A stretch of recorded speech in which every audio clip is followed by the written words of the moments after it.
Capítulo 9 del libro de los Hechos de los Apóstoles. Vamos a estar en pie, honrar al Padre, al Hijo y al Espíritu Santo. Y si todos lo tienen, digan amén. Ok, leamos. Saulo, respirando amenazas y muerte contra los discípulos del Señor, vino al sumo sacerdote y le pidió cartas para las sinagogas de Damasco, a fin de que si hallase algunos hombres o mujeres de este camino, mire bien, los trajese presos a Jerusalén. Mas yendo por el camino, aconteció que al llegar cerca de Damasco, repentinamente le rodeó un resplandor de luz del cielo, y cayendo en tierra oyó una voz que le decía: Saulo, Saulo, ¿por qué me persigues? Él dijo: ¿quién eres, Señor? Y le dijo: yo soy Jesús, a quien tú persigues. Dura cosa te es dar coces contra el aguijón. Él, temblando y temeroso, dijo: Señor, ¿qué quieres que yo haga? Y el Señor le dijo: levántate, diga todos conmigo, levántate, y entra en la ciudad y se te dirá lo que debes hacer. Los hombres que iban con Saulo se pararon atónitos, oyendo a la verdad la voz, mas sin ver a nadie. Entonces Saulo se levantó de tierra y abriendo los ojos no veía a nadie. Así que llevándole por la mano le metieron en Damasco, donde estuvo 3 días sin ver y no comió ni bebió. Puede tomar su asiento.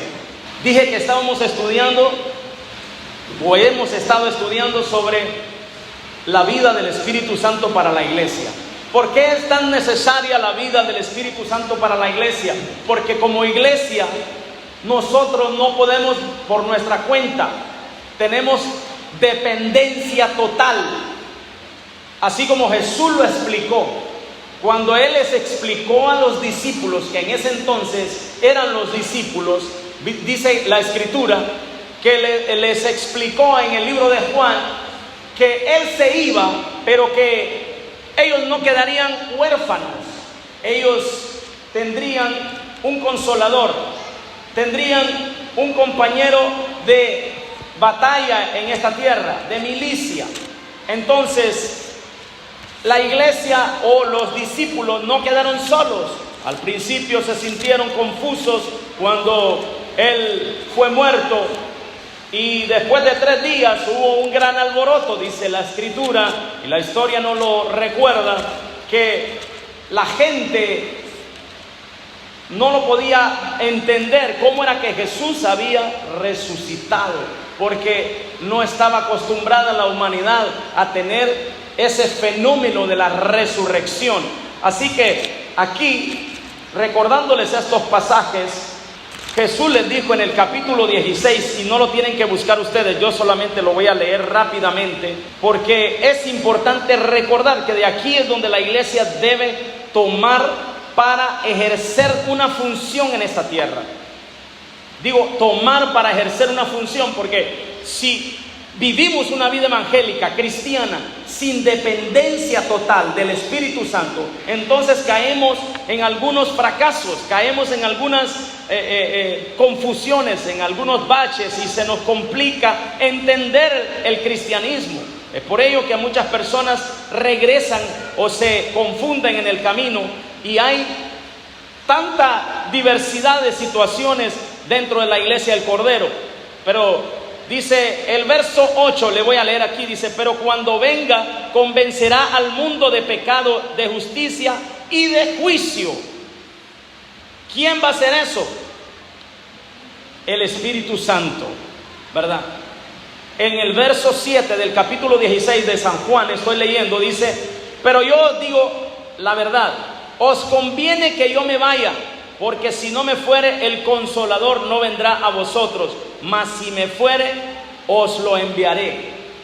Hay cosas que producen bien, aunque uno no lo entienda al principio, pero esto es lo que la iglesia debe entender, que se nos fue separado el Mesías, el Hijo de Dios, pero se nos fue dado el Espíritu Santo. Amén, iglesia. Entonces, ¿por qué caminar solos? ¿Por qué caminar tomando decisiones por nuestra cuenta? ¿Por qué tomar decisiones sin consultar a nuestro mediador, a nuestro consolador, a nuestro guía? Aquel que nos da la salud espiritual. ¿Por qué digo salud? Porque es maravilloso cuando entendemos en medio de una confusión.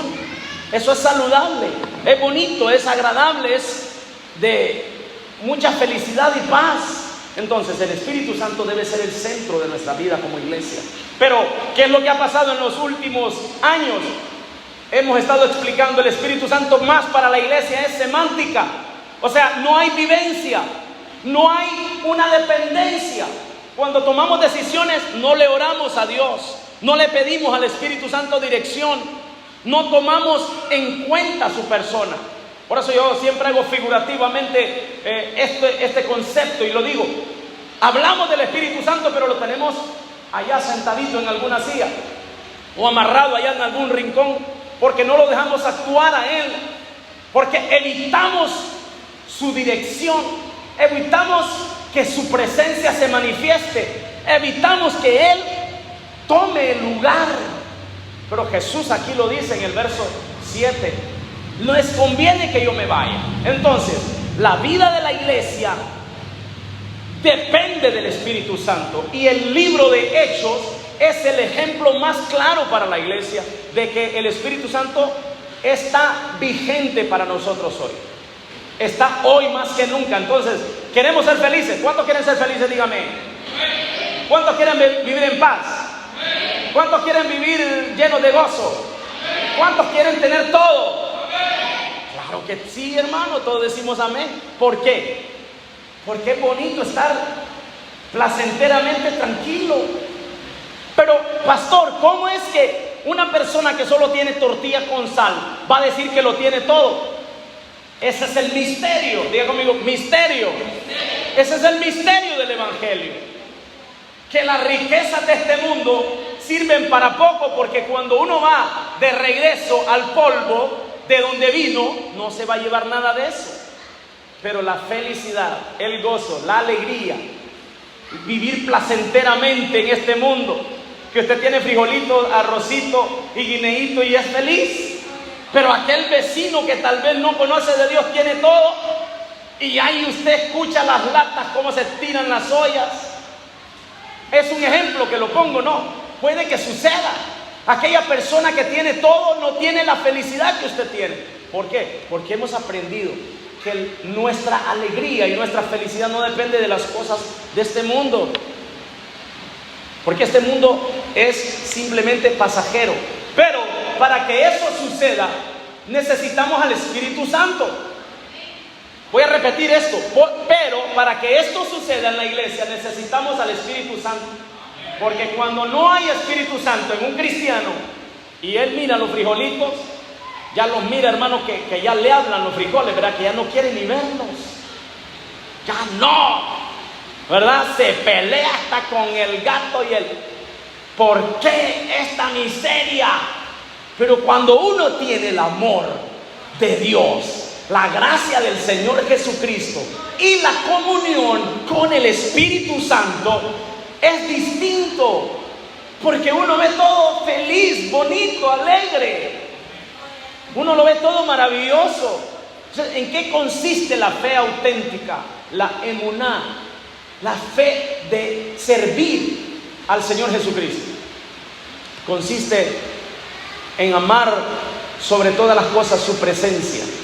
Y ahí es donde estamos estudiando, amar la presencia del Espíritu Santo para que la iglesia sea una iglesia invencible. Aquí vamos, en el capítulo 9, dice que Pablo, llamado en ese entonces Saulo, ¿verdad? El apóstol Pablo todavía no se había convertido. Escuche, aquí esto es crucial para nosotros. Dice el verso 1, Saulo, respirando aún amenazas y muerte contra los discípulos del Señor, vino al sumo sacerdote. Levante la cabeza.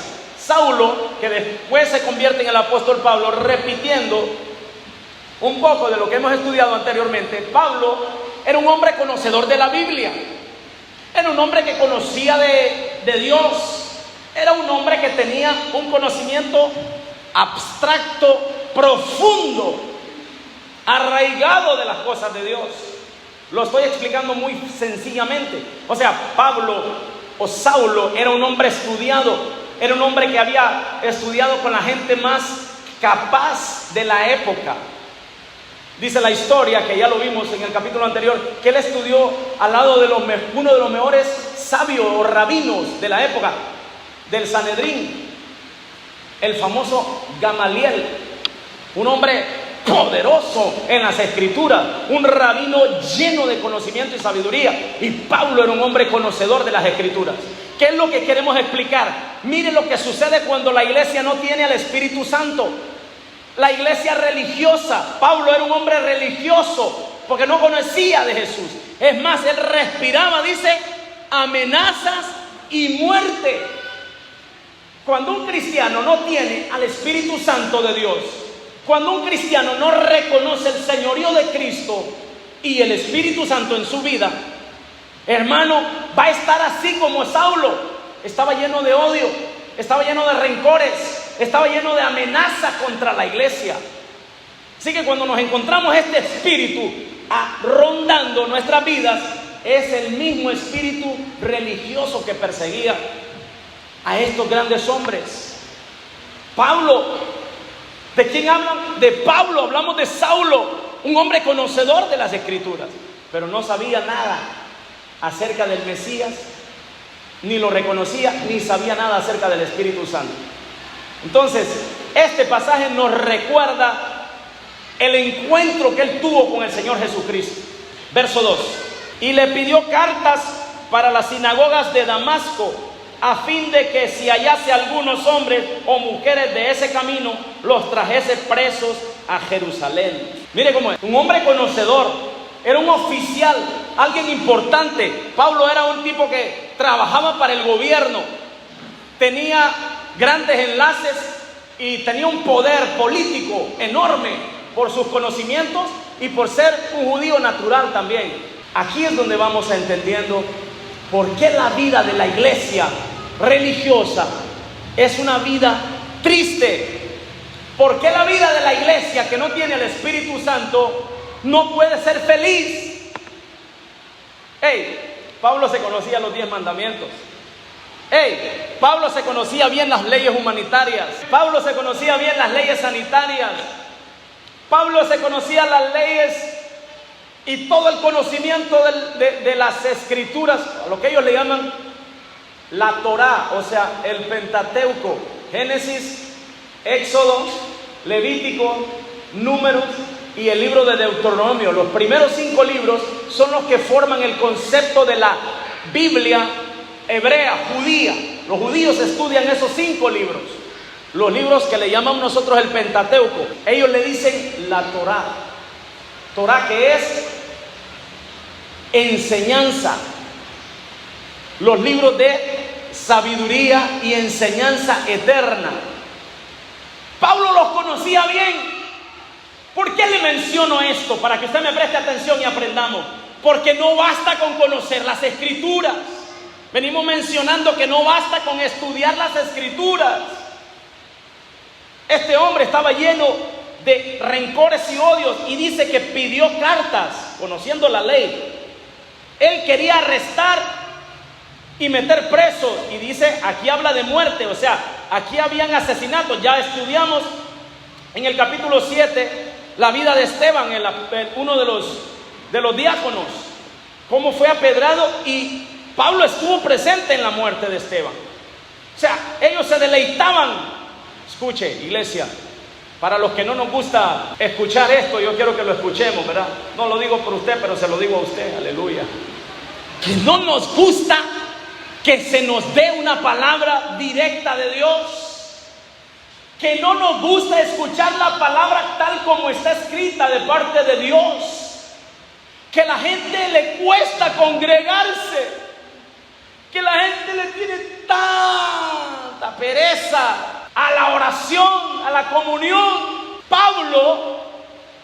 Saulo era un hombre conocedor de esto, tenía la escritura, le servía a la religión, pero no tenía ni un ápice, ni una pizca, ni un céntimo, no tenía ni una onza, no tenía ni un átomo del Espíritu Santo. Peor de Jesús, odiaba porque ellos perseguían, porque odiaban el nombre del Mesías. Pero qué lindo que en medio de eso la misericordia existe. Amén. Amén. Dice, a fin de que hallase algunos hombres o mujeres de este camino. Cuando dice este camino es del Evangelio, porque era un hombre que se había convertido en un asesino del Evangelio. Y dice que consiguió cartas para que fuese legal el arresto, el encarcelamiento y la muerte de estas personas. Hey, ¿está entendiendo que la iglesia primitiva sufrió más que nosotros? Y nosotros no tenemos el valor muchas veces de convivir esta felicidad que aquellos grandes héroes pasaron para que nuestra fe hoy siga viva. ¿Saben por qué el Evangelio existe? Porque estos hombres hicieron un precedente. Prefirieron morir que negar al Señor. Prefirieron morir que negar la fe. Prefirieron morir porque habían conocido el poder del Espíritu Santo. Aleluya.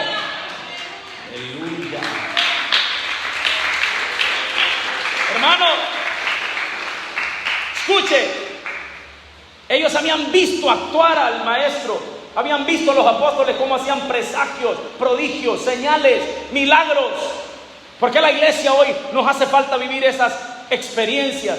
Porque dejamos a un lado el Espíritu Santo y nos dedicamos a ser más humanistas. Pero aquí estamos orando y pidiendo a Dios porque se haga la diferencia, hermanos.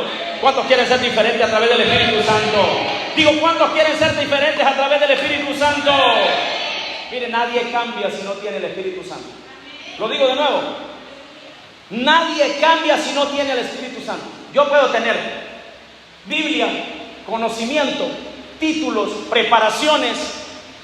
Puedo ser un líder, puedo venir y congregarme, puedo participar de la liturgia, puedo ser reconocido en el liderazgo, pero si no tengo el Espíritu Santo, hermano, soy un ciudadano común y corriente simplemente con un título. Eso era Pablo, respetado por el Sanedrín, pero no tenía ni pizca de esta maravillosa felicidad, pero estaba a punto de ser feliz. Eso es lo bonito esta tarde, que si hay alguien que no tiene a Cristo, está a punto de ser feliz con Cristo, ser feliz por el Espíritu Santo, ser feliz por esta fe auténtica. Aleluya.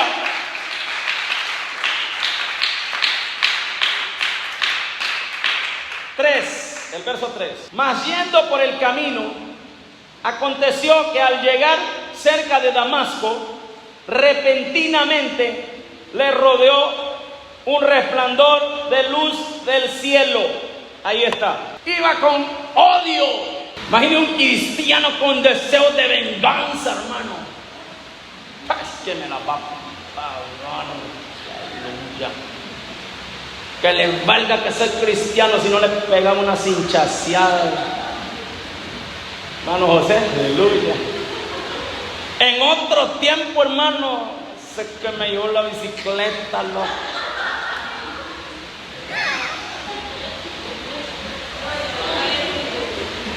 Pero qué bonito que ahora que está en Cristo, dice, esto no va a llevarme el gozo. Porque el gozo que tengo yo no es por el mundo, no es por una bicicleta, no es por nada que este mundo tenga. Mi gozo vale más que oro y plata, más que diamante. Aleluya. Es el gozo que viene del cielo. Aleluya. Y yo lo pongo de ejemplo al hermano porque yo sé en qué nivel está caminando ya. Cuando uno camina en ese nivel, y no le digo nivel que uno anda caminando en, ¿verdad? Respétame que soy diácono. Oye, ahora yo soy el líder de los jóvenes. Ahora yo soy el que manda el grupo de alabanza. Perdón, que se me está revolviendo las cosas, hermano. No, es que está lleno del Espíritu Santo. Y un hombre y una mujer llena del Espíritu Santo, nada le roba el gozo. Hermano, hasta que llegamos a entender esta riqueza que se llama Espíritu Santo. Miren lo que pasó aquí. Cuando una persona, un cristiano, esto es lo bonito del evangelio, que cuando un cristiano está pasando por odio, por rencor, está a punto de conocer la luz, está a punto de que venga de repente esa luz que lo ilumine. Aleluya. Dice aquí en el verso 3, dice: mas yendo por el camino aconteció que al llegar cerca de Damasco, repentinamente le rodeó un resplandor del cielo. Aleluya. Yo no sé si alguien ha estado aquí, escuche, porque esta es palabra revelada para algunos. Si alguien ha estado pasando por odio, por rencor, por rencillas, porque alguien le dañó en el pasado, porque su pasado le persigue. Pero yo le voy a decir, quizás está cerca de Damasco, y cerca de Damasco vino una luz que de repente le rodeó al apóstol Pablo. Aleluya. Viene la conversión para conocer al Rey de Reyes. Algo va a suceder, hermano. Llegando a Damasco, aleluya. Diga al que está a su lado: ya llegaste a Damasco. Mejor dígale: ya pasó usted por Damasco, hermano. Porque, hermano, Damasco es geográficamente la ciudad donde Pablo escuchó que se habían ido a refugiar los cristianos.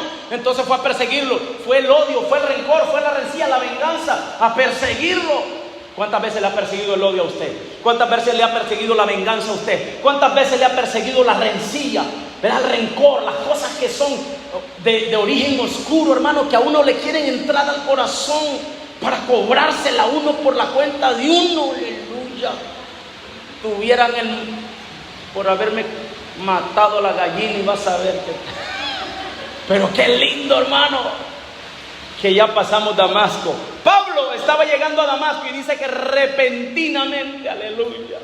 Ese repentino tiene que llegarle a alguien que me está escuchando esta noche. Alguien que está escuchando este mensaje tiene que saber que ese repentino le está llegando a su vida para que conozca al Rey de Reyes, al Señor de Señores, al que murió en la cruz, al que rechazaron aquellos que gritaban: crucifícale. Ese mismo está aquí esta noche para dar vida, para sanar, para limpiar, para lavar su alma, para perdonarle, para limpiarlo del pecado, para limpiarlo de toda maldad. Verso 4: y cayendo en tierra, oyó una voz que le decía: Saulo, Saulo, ¿por qué me persigues? Aleluya. Hermano, llegando a Damasco, lo irradió una luz. Y esa luz, hermano, es la luz gloriosa que transforma nuestro caminar oscuro, que transforma nuestros días grises. ¿Alguien está entendiendo esto, por favor? A Pablo le pasó esa historia y a nosotros también. Pero si hay algún cristiano aquí que ha estado pasando por esos procesos, pues dígale: Señor, llévame a Damasco, porque ahí va a aparecer la luz que va a limpiarme. Dice el verso 4 que cayendo en tierra, hay alguien que va a tener que caer a tierra esta noche, aleluya. Dice que cayó a tierra y una voz que le decía: Saulo, Saulo, ¿por qué me persigues? Aquí hay algo teológico que le voy a explicar. Algunos estudiosos, algunos exégetas, o sea, algunos que transforman el concepto en explicación, algunos que explican, dicen que Pablo venía montado en un caballo. Por eso usted escucha que en algunas ocasiones Pablo cayó del caballo. No dice la Biblia. Yo quiero explicar esto. No dice la Biblia aquí en caballo, pero dice que cayó a tierra. Que alguien tiene que decirle: hermano, esta noche al odio caerás a tierra, vergüenza caerás a tierra, venganza caerás a tierra, espíritu de temor caerás a tierra, espíritu de rencilla, espíritu de falta de perdón caerás a tierra. Porque estamos parafraseando con la exégesis este versículo. Pablo cayó a tierra porque él necesitaba conocer en espíritu, en alma y en cuerpo al Señor Jesucristo. Pero aquí la iglesia que ya conoció al Señor, debemos entender que si hay alguna raíz, como dice el apóstol Pablo, de amargura, debemos dejarla caer a tierra. Tenemos que derribarla de nuestros corazones, porque es tan importante para ser libre. ¿Por qué hay tanta gente atada en las cosas de Dios, hermano? Esto lo vamos a aprender en las lecciones cuando estudiamos la serie Restaurando el Alma. Vamos a empezar a ver cosas de adentro, ya no de afuera. Pero la iglesia todavía no estamos, ¿verdad? Como dicen por ahí, no están listos para esa conversación. Aleluya. Hermano, necesitamos aprender los fundamentos básicos primero, que es el Espíritu Santo. Porque hay cristianos con odio, sí. Hay gente que está odiando hoy en la iglesia, en el altar, sí. Con rencores, sí, todavía existen. Pero eso va a salir, tiene que caer a tierra. Porque eso era lo que perseguía a Pablo. En sí, Pablo era un gran hombre. Era un hombre con conocimiento bíblico, una sabiduría poderosa. Y por eso Jesús dijo, dice, ahí más adelante lo vamos a ver, me estoy adelantando, ¿verdad? Instrumento escogido me es dice. Porque Dios dijo, tiene grandes conceptos y conocimientos, voy a usarlo. Porque Dios transforma lo más sucio en algo lindo, hermano. No sé en qué vida nosotros andábamos en el pasado de los que estamos aquí, pero no éramos la buena florcita, no éramos la gran cosa, no nos querían, no nos pasaban, no nos tenían amor o respeto. ¿Por qué? Porque no éramos la buena monedita. Pero cuando venimos a Cristo, como dice el apóstol Pablo a la iglesia de Corinto, de modo que si alguno está en Cristo, nueva criatura es. Las cosas del pasado pasaron, todas son hechas nuevas. Por eso somos nuevas criaturas, por eso somos nuevos creyentes, con nueva personalidad, con nueva actitud, hermano. Yo le voy a decir una cosa esta noche. Si usted quiere oler igual, huela igual, hermano. Pero por dentro seamos esa esencia de luz que tumbó a Pablo, que derribó a Pablo, esa luz que derriba el odio, el rencor, todo lo que este mundo vive, hermano. Si la humanidad entera entendiera que no es la violencia la que trae sanidad a la tierra, porque Él nos creó, el creador del universo nos hizo con una esencia de amor, con una esencia de convivencia. Pero hoy, específicamente en nuestra sociedad, si alguien ya lo miran bendecido, y no son las personas, son los espíritus caídos, los ángeles caídos. ¿Está conmigo, iglesia? ¿Está conmigo? Los ángeles caídos se encargan de poner esa horrible sensación en el corazón de las personas, esos sentimientos horribles de odio, de venganza, de rencor. El que comenzó la buena obra la va a culminar, pero sigamos humildes. Amén, iglesia. Amén. Verso 5. Pablo dijo, él dijo, ¿quién eres, Señor? Mire, no conocía. Y le dijo, yo soy Jesús a quien tú persigues. Dura cosa te es dar coces contra el aguijón. Él ni siquiera sabía a quién estaba tratando, pero conocía Biblia, pero conocía las Sagradas Escrituras, pero conocía de la palabra de Dios. O sea, hay cristianos que van a la iglesia, así se dice normalmente, ¿verdad? Pero a la iglesia nadie va, nosotros somos la iglesia, lo aclaro. Dicho bien dicho, valga la redundancia, la cacofonía. El cristiano que va al templo o al tabernáculo, es el tabernáculo. La iglesia es usted y yo, amén. Hay cristianos que vienen al templo, hay cristianos que estudian la escritura, que sabe mucha Biblia, que viene y tiene privilegios, pero no conoce todavía a Cristo Jesús, porque todavía hay odio, rencor, venganza, hay espíritus de envidia, hay falta de perdón. Hay gente que no puede perdonar a su papá, que no puede perdonar lo que le hicieron en el pasado las personas. Necesitamos perdonar, necesitamos amar más, necesitamos darle al Señor la gloria, porque todo lo que podemos tener en esta tierra no es nuestro, se le debemos a Él. ¿Cuántos le dan la gloria al Señor? Aleluya. ¿Están gozándose?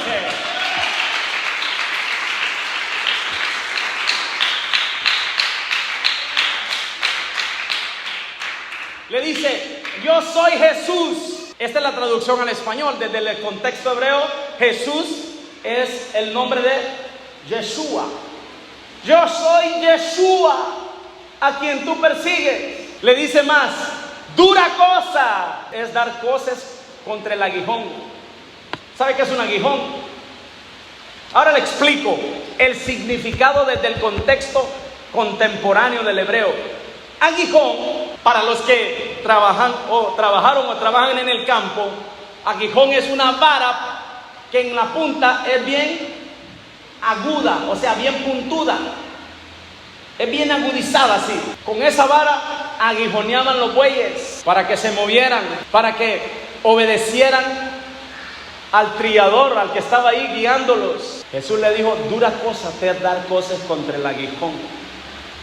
Pablo estaba no solamente persiguiendo la iglesia, le dijo Jesús, sino que lo perseguía a él mismo. Eso es lo que debe entender aquí esta palabra. No solamente persigues a estos hombres y mujeres que son inocentes, a estos hombres y mujeres que me aman, a estos hombres y mujeres que me sirven, a estos jóvenes que no quieren ir a la droga, al alcohol, a la calle. No solamente los persigues a ellos, estás persiguiéndome a mí, al creador del universo, al que murió en la cruz. Dura cosa te dar cosas contra el aguijón. Le dijo el Señor. Yo creo que aquí esto menciona como que Pablo sentía pasos, se sentía preocupado. ¿Sabe por qué? Porque este hombre, entre más perseguía a la iglesia, como que se multiplicaban como los conejos, hermano. Mataba a un cristiano y salían 10. Mataba a una mujer cristiana y aparecían un montón de mujeres recibiendo a Cristo. Y es que eso es lo que pasa con la fe. La fe se reproduce fácilmente, porque esto es para el que cree, no para el que tiene. Aleluya. Ah, no, esto está fuerte. Esto es para el que cree, no para el que solamente puede comprarlo. Por eso es que vimos en el capítulo anterior cómo el Pedro reprende a Simón el malo, porque quería comprar el don de Dios. Entonces, en cuanto más mataba, más encarcelaba, más arrastraba. La historia lo dice, hermano. El siglo I hasta el siglo III arrastraban las mujeres. Ya quiero ver estas mujeres yo. Llegan a tocar la puerta y ¿está cristiana? ¿Quién? Yo. Aleluya. Y es la diaconisa, hermano. Aleluya. Sí, usted. ¿Será que está equivocado? Aleluya. Abre la puerta. No, aquí está equivocado. Aleluya. Esas mujeres se entregaban y se deleitaban en morir por la causa de Cristo. ¿Usted sabe lo que es una fe de esa calidad? Eso no es una fe cualquiera, hermano. Eso no es una fe barata. Eso no es una fe que la gente compra ahí barata en la televisión, en la radio, que le predican un mensaje, venga, deposita su ofrenda y reciba un milagro. No, eso es una fe que va más allá del corazón. Una fe que tenga o no tenga, yo le sirvo a Cristo. Aleluya. ¿Sabe qué dijo Job? Mejor me matas, pero no voy a dejar de creer en ti. 13, verso 15 de Job. Guárdelo para que lo lea en la casa. He aquí, aunque tú me matares, le dijo él, no obstante yo seguiré confiando en ti, dice. Gloria a Dios, amén. Seguimos para que terminemos. Verso 6. Y él, temblando y temeroso, dijo, mire, aquí sí ya tembló, ¿va? Y es que el que conoce a Cristo tiembla, hermano, aleluya. Bendito Dios. Y él, temblando y temeroso, dijo, Señor, ¿qué quieres que yo haga? Y el Señor le dijo, levántate y entra en la ciudad y se te dirá qué debes hacer. ¿Por qué Pablo temblaba? Porque la presencia que él oía era la presencia del Hijo de Dios, la voz del Espíritu Santo personificando a Jesús. ¿Está entendiendo? Porque Jesús ya no estaba en la tierra. Jesús en el capítulo 1 de Hechos había sido arrebatado al cielo. ¿Se acuerdan? Lo leímos, ¿verdad? Cuando estudiamos el capítulo 1. Entonces, le dice, yo soy Jesús, porque el Espíritu Santo personifica al Padre y al Hijo. Él es quien nos guía. Entonces, cuando uno conoce, cuando alguien, un cristiano conoce al Espíritu Santo, comienza su vida dinámica de experiencias. Una persona que no ha conocido todavía la voz del Espíritu Santo, no ha tenido experiencias, todavía no sabe lo que es temblar, todavía no sabe lo que es llorar, todavía no sabe lo que es caer rendido en el altar, todavía no sabe lo que es quebrantarse, todavía no sabe lo que es el perdón, aquel que lo odió, que lo maltrató, que le hizo daño, aleluya, todavía no conoce la esencia del amor en la tierra, el amor del cielo en la tierra, hermano. Pablo era un hombre lleno de odio. Dice que en ese momento estaba temblando porque estaba accionando el Espíritu Santo allí. Porque él dice en el capítulo que leímos 16 de San Juan, él es el que guiaría a la iglesia a toda justicia y verdad. El Espíritu Santo trabajando aquí. Qué lindo. Por eso es que necesitamos las experiencias con el Espíritu Santo. Por eso es que la iglesia hoy no tiene que vivir de experiencias humanas, meramente emocionalistas. Que la iglesia se goce es bonito, hermano. Que usted dance es bonito, que usted salte, que ría, que goce. Pero más poderoso es que usted tenga el Espíritu Santo en su vida. más poderoso, porque cuando usted entiende eso, usted aprende a depender de Él. Que por la madrugada te llegan ahí y te dicen: levántate, quiero hablar contigo. Eso es maravilloso. Pero cuando uno no conoce la voz del Espíritu Santo, te arrepiento de Él, y se da vuelta para el otro lado, hermano. Y quizás es el mismo Señor que quiere hablar con uno, hermano. Yo sé que le ha pasado a más de alguno aquí. Es que fueron esos frijoles que me quitaron el sueño. Nada le quitó el sueño. El Espíritu Santo quería hablar con usted en esa noche. Esa es la vida de la iglesia. ¿Sabe por qué estoy aquí? Porque conocí al Espíritu Santo, la esencia de mi vida. Le voy a contar esto rápido para terminar. ¿Sabe por qué? Aprendí a perdonar. Yo les he compartido parte de mi testimonio y no me avergüenzo, porque hoy aprendí el amor, aprendí a perdonar. Tuve que tener 25 años de mi vida, hermana Candy, para decirle: perdóname, mamá.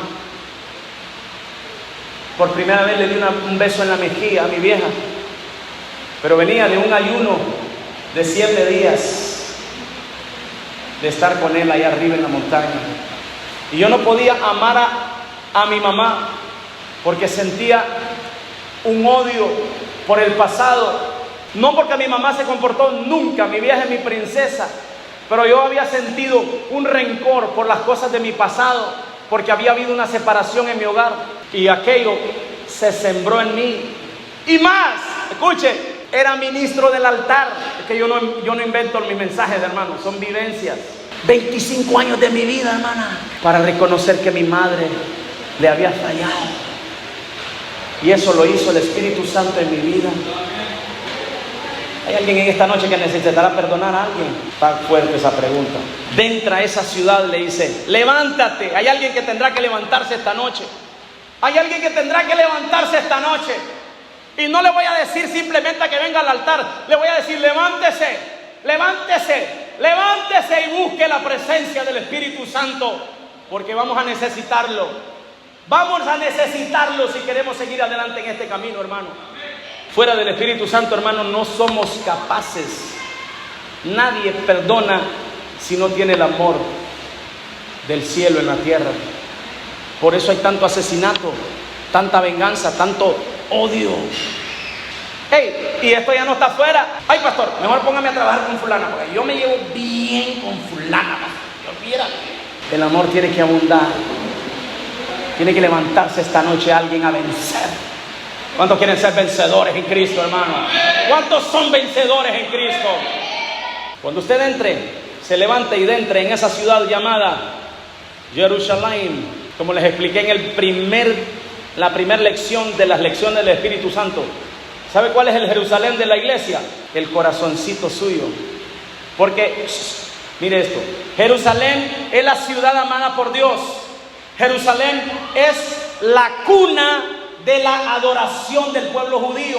Por eso David llamó la ciudad de Sión, la ciudad de David, la ciudad de la adoración. La adoración de la iglesia viene desde el corazón. Usted tendrá que ir a su Jerusalén, a su corazón, y levantarse esta noche y decir: Señor, quiero de entrar en la ciudad. Mire lo que dice el siguiente versículo. Y los hombres que iban con Saulo se pararon atónitos, oyendo a la verdad la voz, mas sin ver a nadie. Y es que esto va a pasar, hermano. Cuando usted le sirva a Cristo, cuando usted Dios le empiece a bendecir, cuando usted le sirva al Señor, usted que está aquí como hija del Señor, hijo de Dios, cuando le sirve a Dios y tiene experiencia con el Espíritu Santo, ¿sabe lo que sucede? Estos hombres no oyeron más que una voz, pero no pudieron tener la experiencia. Nadie más va a entender. Estos que estaban aquí con Pablo no entendían. Escucharon la voz, pero no vieron a nadie. Pablo sí, porque a él se le fue dada por revelación. Por eso esta noche tiene que ser revelado el Espíritu Santo a alguien, hermano.